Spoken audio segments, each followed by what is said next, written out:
Hey ladies and gents, couldn't be me here, back for another What If video. This is going to be the finale and part 3 of What If Naruto was the reincarnation of Sukuna.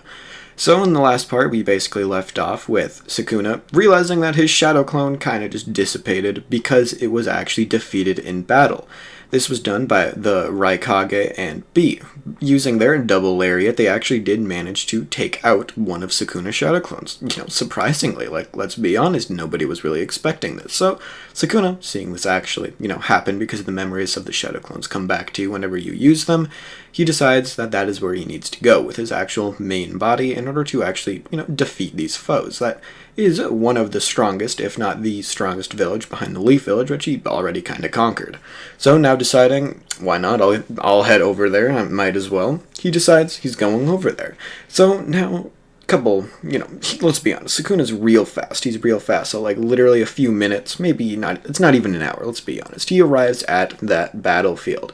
So as he arrives there, he sees the Raikage and his forces. They're chilling. They defeated their version of Sukuna, and they think that, whatever, the battle's done. We don't really have to deal with him, at least for a little bit. They only had minutes of time before the real body of Sukuna arrived. So now that he's there, he's like, so you guys are the ones that defeated my clone, are ya? The Raikage stands up now, as he knows that he's going to need to try for this one, considering his shadow clone took so much effort to defeat. So he stands up as he begins walking forward towards Sukuna. B gets up pretty quickly and begins walking up after him and trying to help him out. They immediately start charging towards Sukuna. They do not want him to have any time to react, any time to do anything, because for all they know, he's completely alone, which wouldn't be inaccurate. Sukuna kind of just wants to do everything himself at this very moment. So Sukuna reacts to this pretty easily, blocking the lariat with basically one arm from the Raikage. The Raikage at this point already had his lightning cloak up, and he's immensely surprised. He was not expecting him to pretty much effortlessly defend himself against this. This is one of his strongest attacks. So at this moment, the Raikage is like, oh boy, this is bound to get interesting real quick. This is when, out of the corner of Sukuna's eye, he actually senses something happening. This is B. B, kind of ran around as trying to, get a sneak attack out on Sukuna. However, this did not really work that well.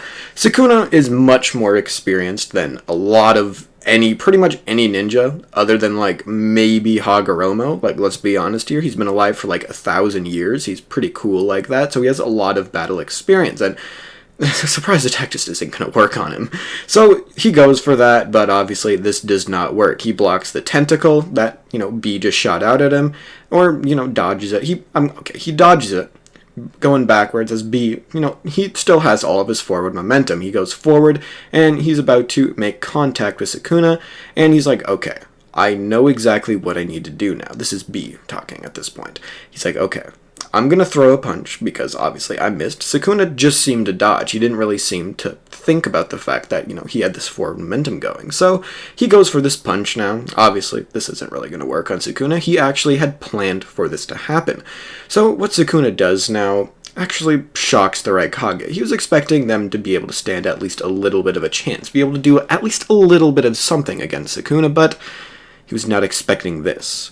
As Sukuna launches his hand forward, using a little tad bit of cursed energy behind it, he sends a massive eruption of flame. He sends it straight into B's body, literally erupting his hand inside of his body after piercing him a little bit. B's body would erupt into flames as he began falling to the ground. His regeneration would not be able to save him from this. So now the Raikage is immensely angry, immensely surprised, and he does not know what he's actually going to do next. He is, B and the Raikage are kind of on even terms when it comes to actual fighting power. And with B being defeated so easily, the Raikage knew he was not going to be able to win this fight. He's smart. He's not really smart. He's very strong-headed, but he knows when he's not going to win. He was fighting Madara, and he tried there because they at least were able to do something to him. They were able to almost seal him away before he's like, okay, I'm going to stop holding back at least a tiny bit. I'm going to show you guys a perfect Susanoo. Isn't that pretty cool? No, but with Sukuna, he knows there's absolutely no chance of defeating him. They barely defeated their Shadow Clone. They are already low on chakra. At least, the Raikage is. The B really wasn't because, he's the Jinchuriki, but what the Raikage would be. A is really low on chakra right now, and he can barely withstand any attacks from Sukuna while using his Lightning Cloak. His Lightning Cloak is probably only going to last another 5 minutes for him, and he knows he's not going to be able to either defeat Sukuna in that time or even live that long. So he decides he's going to surrender. However, Sukuna doesn't really care. He doesn't want the leaders to be alive anymore. He wants all of the Kage dead other than himself. That way there's pretty much no chance for them to come back, get stronger, and be able to defeat him. So he decides he isn't having it as he walks towards the Raikage, slowly, as he extends his hand. Because, Sukuna is kind of a bitch of a person. He's not very honorable in a fight, and he already knows that he can win anyway, so it doesn't really matter to him if he uses a little bit cheaty means in order to defeat him. So he, walks forward, extending out his hand as a show of, okay, cool, you surrendered. The Raikage hesitantly holds out his own hand and, reacting to this, and the Raikage actually notices something. This might actually be a perfect opportunity. They have no idea Sukuna can even regenerate at this point, and they think that maybe they could just kill him with one single killing blow. So the Raikage uses this as an opportunity, similar to what Sasuke did, using a Lightning Cloak around his hand when he almost was able to pierce the Raikage, or he was able to feel it at the very least. The Raikage would end up doing this. He uses it around his hand as he shoves his arm forward straight through Sukuna, straight through his chest, that is. Now, using his reverse cursed energy technique, he's easily able to regenerate from this. Honestly, he can survive without a heart, as was shown.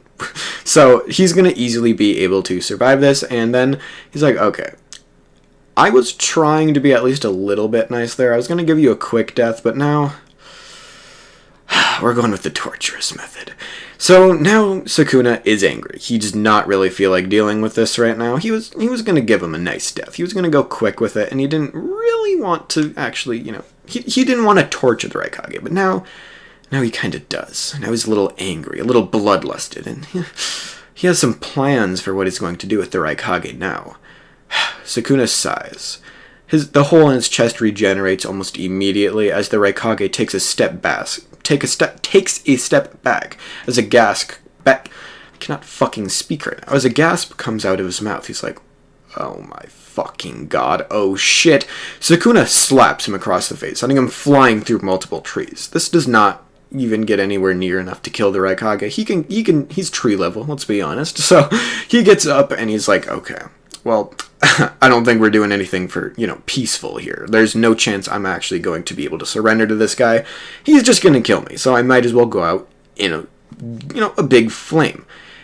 Now, the Raikage has been planning something of the sort that would be a self-sacrifice. Ever since he heard of the Leaf Village doing this whole coup thing, or that Sukuna did this whole coup thing, he's been planning something.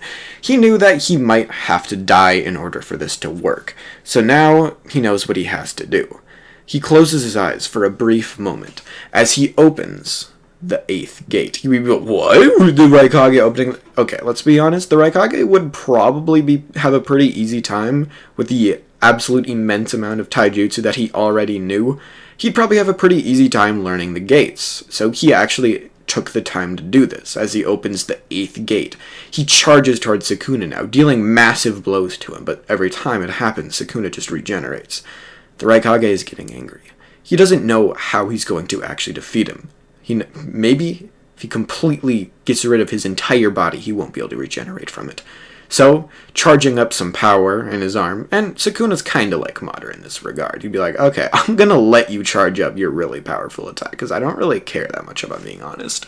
So, he does this. He just watches as the Raikage charges up all of that frickin' chakra energy left in his body, and he goes for one final attack. Similar to Guy's Might Guy, this is going to be everything he has. After this happens, he's going to die, and he knows this. So now, charging forward. there's a massive amount of pain that is caused by the 8th gate, as was shown with Guy. He was just moving, was breaking limbs, breaking legs, and he was not able to really do anything. It was sheer willpower that was even allowing him to move when he was in that state. The Raikage is doing a similar thing. However, this breaks almost every single bone in his body. The only bone in his body that's not broken right now is his right arm, which is what he's using to punch. After leaping forward, because, his legs weren't broken until they were after he leaped forward, his legs end up breaking, as he has pretty much no mobility in the air. Sukuna is like, whatever. What's the worst that could happen if it hits me? So he lets it happen, as it hits him directly, square in the chest. It almost completely eradicates Sukuna. However, it's just not enough. As the Raikage falls to his death, Sukuna can be seen, basically materializing from almost nothing. He regenerates completely using the Cursed Energy technique. So with that actually happening, the Raikage's forces would actually end up surrendering, and Sukuna would allow this. He, again, wants people to be able to rule over. However, he didn't really want people like the Raikage or anybody like... He didn't want any Kage at that matter, because he doesn't want anybody to try to rebel against him and his absolute power that he holds. With this actually happening, the Raikage obviously dies. B is dead, and that means that the Jinchuriki, or the Eight Tails, isn't actually going to be a thing for a while, because it's, dead. So they can't actually seal it into the Geto Mazo. So Obito's like, oh, shit. He's like, oh, fuck, that's bad, that's not good. I was giving him some time, but now that's just fucked. So as he is thinking this, he's like, okay, well, fuck, now I'm gonna have to wait a few years for that thing to come back. And then he has to be able to get Sukuna and the Nine Tails out of him, which, let's be honest, that isn't really going to work all too well for him. So, let's be honest here, Sukuna is going to pretty easily be able to take over every single village. The only technique that would cause almost any amount of difficulty for him would be the particle style, but he'd be able to do pretty much... He'd be able to easily do, everything against that. So, yeah, all the villages get completely taken over at this point. Now, Obito and the rest of the Akatsuki, which are alive at this point, which is pretty much Obito, Itachi, and Nagato, the rest kind of died, are trying to face off against Sukuna himself. Now, Obito is very strong, very, very strong, along with Obito and Nagato. They have Renegon powers, they have all these different abilities, such as Kamui, Tsukuyomi, and everything like that. So, they actually do stand somewhat of a chance against him. They want to try, because Sukuna is absolutely, godly in terms of physical strength. Like I said, he was going up against the Raikage using the 8th gate. However, these Hack's abilities are something else entirely. Being able to phase through attacks. Being able to put somebody in such a powerful genjutsu that it can completely ruin their mind. These are things that Sukuna doesn't really know all that much about, because, he hasn't really come into direct contact with them. When he was fighting, what the fuck is his name? Itachi, he never got the chance to even use any of his Mangekyo abilities other than the Izanagi to, revive himself. So he doesn't really know of these abilities. He charges forward towards Obito, thinking that he's the strongest, which wouldn't be wrong in the slightest bit, and he just phases through his attack. He's surprised. He didn't really think that this would actually happen. Using some cursed energy behind it, he does it again. However, once again, Obito just, phases through the attack. He begins thinking of a way to counter this, and because Sukuna's a pretty much god and genius in battle, he comes up with a similar tactic to what Minato did. He actually does manage to place a seal on Obito's back, and he pretty much does the exact same thing Minato did, except he does it with a cursed energy technique, cutting him clean in half. Obito, he has a pretty good regeneration factor, but that does not mean he's going to regenerate from getting cut clean in half from the head to toe. He's not going to be able to survive that. So he actually ends up dying. Now, Itachi realizes he's going to have to do something, and then that's when he remembers it. Shisui's eye. He tries using this, Kodo Uematsu Kami on him, however, with Kurama actually being inside. So this is something a lot of people actually have discussed. Would Kurama be able to break somebody out of Kodo Uematsu Kami? Well, Kodo Uematsu Kami is not being used on multiple people.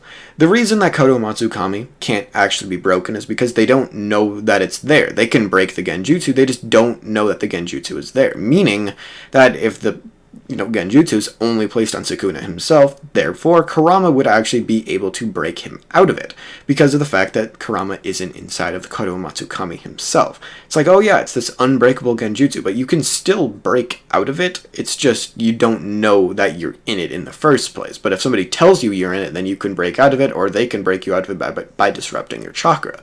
So that's still something that can happen, and that's exactly what does happen. Now with Shisu's eye completely gone, Itachi realizes he's going to have to try to do something. At this point, Obito had already given him more Sharingan, so he's completely fine in that regard. He has both his Sharingan back, and they're both evolved to the Mangekyou level. So now with this actually happening, his eyes are mostly fresh, as a matter of fact. He can use his Susanoo pretty easily, and he's actually evolved it to the point where it's the full body Susanoo, so it can move around. It has legs and everything like that. And it still has the Yadomir and Totsuka Blade. Everything is cool for him. So he activates his full body Susanoo, which hurts him. It hurts him a lot because he doesn't have the EMS. But he's able to tolerate it, at least for a little bit. So now, charging forward, he charges towards Sukuna. He, tries to unleash the Totsuka Blade on him. However, obviously, Sukuna isn't a complete fucking retard. He's going to dodge out of the way of it, and because of Sukuna's immense speed, Itachi is not able to hit him. Sukuna quickly realizes that this Totsuka Blade thing is really strong, but he can still break through the Yadomir because, I already mentioned that in the last part, that he can break through the Yadomir because of the cursed energy that he has. So the Tsukuyomi, and not really Amaterasu, to be honest, he can just regenerate from that. Really the only thing that's going to affect him at this point is the Tsukuyomi, because Kurama can't break him out of that because it happens in that tiny split second. So he ends up using Tsukuyomi on Sukuna. So something that's actually interesting here is that Sukuna's mind at this point has been going on for thousands of years, or 1,000 years. He's experienced hardships that most people don't actually imagine what they even are. Kakashi was able to survive the Tsukuyomi, so Sukuna obviously would be able to too, because he's faced much more hardship than Kakashi has because of this massively extended lifespan, along with the fact that he's a cursed spirit, or yeah, he has cursed energy and he's a cursed spirit like that. He's actually able to pretty much completely resist the effects of Tsukuyomi. His mind's a little boggled after using it. When you get drunk a little bit and your head feels a little fuzzy, it's kind of like that. He's thrown off his game a little bit, but he's still able to pretty easily survive it. And he then goes on and kills Itachi 3 times because he kind of needs to do that. Otherwise, Izanami or Izanagi, whatever. So Itachi ends up dying too. That leaves only Nagato there. Rinnegan powers are very strong, however, Nagato will not actually be able to use Izanagi in this fight. He pulls him forward and tries to stab him with one of his stakes. However, obviously, Sukuna just breaks it. Sage Naruto was able to, so yeah, Six Tails Naruto was fighting evenly with the strongest version of Pain. This guy is going to easily decimate this Pain with absolutely no difficulty whatsoever. Nagato's real body shows up, but what the fuck is that going to do? He's crippled. So obviously the Sixth Path of Pain and Nagato are not going to be able to do shit to him. He kills them all rather easily, and he's now kind of just the ruler of the world. This means that Kaguya is never revived, the Ten Tails is never there, and eventually the Eight Tails and all the rest of the tailed beasts would come back after Sukuna killed them, but he'd probably just repeat this process over and over again, killing them indefinitely. Eventually, people like the Otsutsuki would come, but let's be honest, Sukuna's just so fucking godly that he can probably pretty easily take them down, and plus I don't really like Boruto in the slightest bit, so I'm not really going to continue into that. Sorry for seems like I'm rushing past everything, but Sukuna was fucking OP. And along with the fact that he wouldn't really actually have that much, character, progression or anything like that, because of the fact that, the people around him wouldn't really change him all too much. He's been alive for, 1,000 years, and he's a cursed spirit. Those kind of things don't really get changed. You can change villains, but you can't change a monster. So, that's where I'm going to leave this part off. I'll see you guys in whatever my next video is. Peace out, and bye.